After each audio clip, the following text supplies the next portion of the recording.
Keeping your flux bottle close to your project, dip your rod into the flux and apply it around the hole. You don't need much preheating when it comes to thin steel.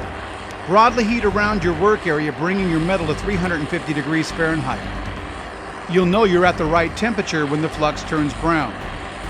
Tin the steel around the hole before bridging the gap. Tinning is merely rubbing the rod back and forth on the steel to break the surface tension.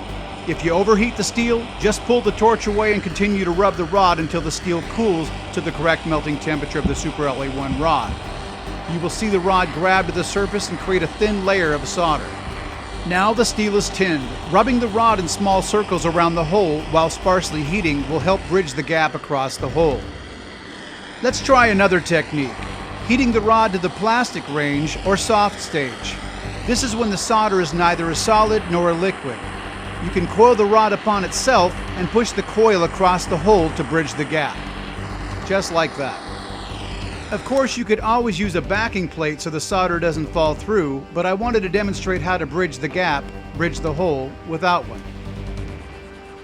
After letting the part cool naturally, we use warm water to remove the flux.